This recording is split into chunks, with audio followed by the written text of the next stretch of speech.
नमस्कार, स्वागत करता हूं आपका आपके अपने YouTube चैनल रवि आयुर केयर में। दोस्तों, आज मैं बात करने वाला हूं एक ऐसे पेड़ के बारे में जो कि आयुर्वेद जगत में बहुत ही फेमस है। आप सभी ने उसके बारे में नाम सुना होगा। तो ये वीडियो जो है ये बहुत ही लाभदायक होने वाली है आपके लिए। तो वीडियो को अंत तक ज़रूर देखें, पूरा देखें। और अगर आपके मन में कोई भी क्वेरी है किसी डिजीज़ को लेके, किसी भी मेडिसिन के बारे में, तो मेरे को इसमें कमेंट बॉक्स में आप मैसेज ड्रॉप करें। तो बिना देरी किए शुरू करते हैं। आखिरकार कौन सा वो प्लांट है, चलिए देखते हैं। तो जिस प्लांट की मैं बात करने जा रहा हूँ वो है अर्जुन का पेड़। अर्जुन का पेड़ आयुर्वेद जगत में एक बहुत ही इम्पोर्टेंट प्लांट है, आप सभी जानते हैं। अर्जुन का पेड़ एक बड़ा पेड़ होता है और थोड़ी सी हॉट एरिया में, गर्म इलाके में पाया जाता है और संहिताओं में इसको श्रेष्ठ हृदय रोगहर वृक्ष माना गया है। अगर हम बात करें इसके गुणों की आयुर्वेद के पर्सपेक्टिव से, तो इसके रस जो है इसका वो क्षार रस प्रधान है। क्षार रस का मतलब कसैला। जब आप इसको खाएंगे, तो जब आप इसको लेते हैं, इसको खाते हैं, इसके पाउडर को, तो कुछ कसैला जैसा आपको महसूस होता है। लघु है और रुक्ष है। लघु का मतलब कि ये शरीर में लघुता को उत्पन्न करता है और रुक्षता को उत्पन्न करता है। अगर हम पोटेंसी की बात करें तो पोटेंसी इसकी शीत है। और विपाक की बात करें, विपाक ये ऐसी क्राइटेरियाज हैं जो मैं हर अपनी वीडियो में बात करता हूँ। तो विपाक जो फाइनली जो मेटाबोलाइज होके जो रस बनता है उसको विपाक कहते हैं। विशेष पाक जब इसका होता है तो कटु रस जो है उसमें पैदा होता है। अब अगर बात करें कि दोषों के ऊपर, क्योंकि आयुर्वेद त्रिदोषिक थ्योरी है, तो दोषों के ऊपर इसका क्या इफेक्ट रहता है, तो गुणों के हिसाब से ये कफ दोष और पित्त दोष को ये बैलेंस करता है। अगर ये बड़े हुए हैं तो इनको ये साम्यावस्था में लाता है। अब अगर बात करें कि इसके क्या क्या इसके इफ़ेक्ट हैं क्लिनिकली बॉडी में, तो अगर हम इसके प्रभाव की बात करें, थेराप्यूटिक यूज की बात करें, तो सबसे पहले तो इम्पोर्टेंट है कि ये हमारा जो हृदय है, हार्ट का जो मसल्स हैं, हार्ट के मसल को ये बल देता है। यानी कि हमारे हार्ट्स के मसल की ये जो हमारे मायोकार्डियम है उसकी ये स्ट्रेंथनिंग करता है, उसको बल देता है। अगर हार्ट रेट किसी का बढ़ा हुआ है, टैकीकार्डिया है, पल्स रेट आपका, हार्ट रेट आपका 100 से ज़्यादा है, तो उसको ये स्टेबलाइज करता है, उसको ये कंट्रोल करता है, उसको नॉर्मल करता है। अब बहुत इम्पोर्टेंट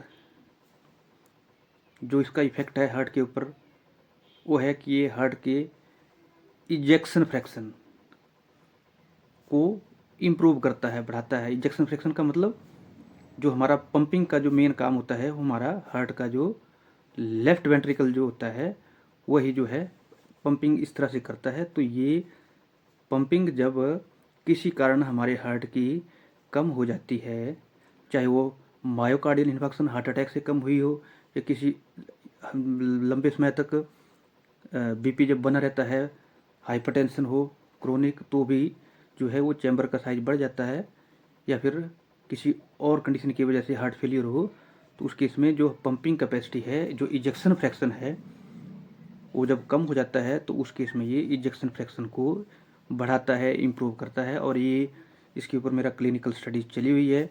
जब मेरे पास उसके फॉलोअप्स आएंगे तो मैं निश्चित तौर पर ये जो है एविडेंस के तौर पे आपको इसको शेयर करूँगा।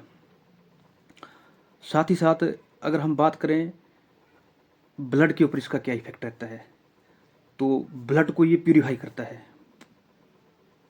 बीपी को कंट्रोल करता है। अगर किसी का माइल्ड टू मॉडरेट बीपी है तो उसको ये कंट्रोल करता है। और रक्तस्राव अगर कहीं है, हेमरेज ब्लीडिंग की कंडीशन है, तो उसको भी ये चेक करता है, क्योंकि जो क्षारस है वो स्तंभन का काम भी करता है, इसलिए ये रक्तस्राव को भी रोकता है।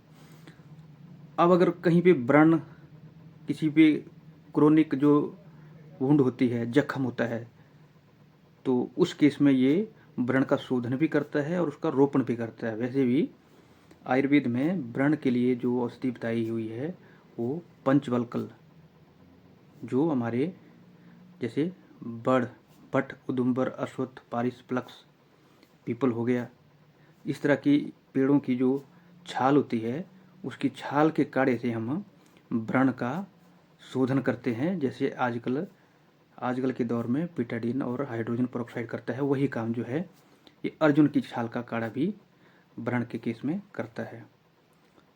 अब चूंकि ये कफ का शमन करता है, पित्त का शमन भी करता है, तो ये उस पॉइंट ऑफ व्यू से, क्योंकि जो डिसलिपिडीमिया जो होता है, जो कोलेस्ट्रॉल बढ़ता है, वो हमारी आर्टरीज में जब वो कफ, जिसके अलग अलग स्वरूप हैं, चाहे उसको कोलेस्ट्रॉल ले लो, चाहे उसको ट्राइग्लिसराइड ले लो, चाहे उसको एचडीएल ले लो, तो वो जो लेपिंग वहाँ पे उसकी हो जाती है डिसलिपिडीमिया में, तो उसको, कोलेस्ट्रॉल को भी ये कम करने में सहायक होता है।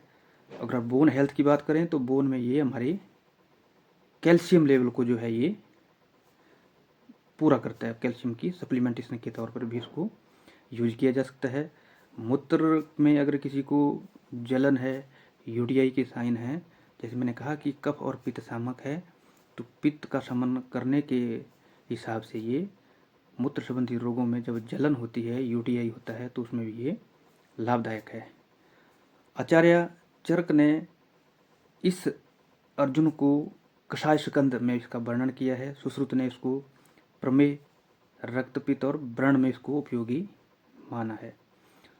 अब हम बात करें कि अगर इसको थोड़ा सा साइंटिफिक पर्सपेक्टिव से देखें तो इसमें क्या क्या केमिकल्स जो हैं इसमें पाए जाते हैं, तो जो कंपाउंड्स इसमें पाए जाते हैं वो arjunolic acid, tannins, flavonoids, glucosides, minerals, calcium, magnesium, zinc और बीटा सिटोस्टिरोल, ये सारे जो कंपाउंड हैं ये कार्डियो प्रोटेक्टिव हैं, एंटीऑक्सीडेंट्स हैं और लिपिड लोअरिंग भी हैं।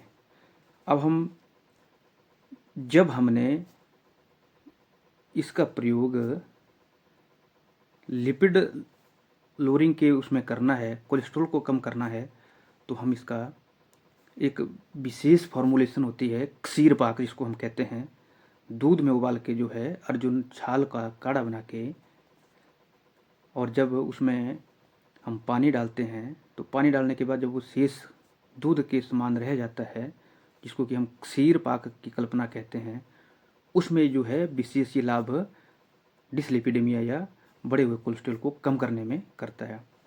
अब हम बात करें कि ये किस फॉर्म में आता है मार्केट में, तो ये मार्केट में अर्जुन त्वक चूर्ण के नाम से ये उपलब्ध रहता है, जिसकी डोज जो है वो 2 ग्राम सुबह शाम व्यक्ति ले सकता है।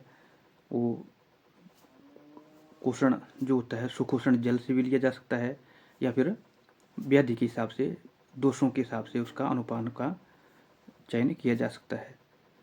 अरिष्ट की फॉर्म में, अर्जुन अरिष्ट की फॉर्म में आता है, जिसको कि 20-20 ml समभाग पानी में मिला के जो है इसका सेवन सुबह शाम किया जा सकता है। इसके साथ साथ ही घृत की फॉर्म में भी इसकी प्रिपरेशंस आती हैं।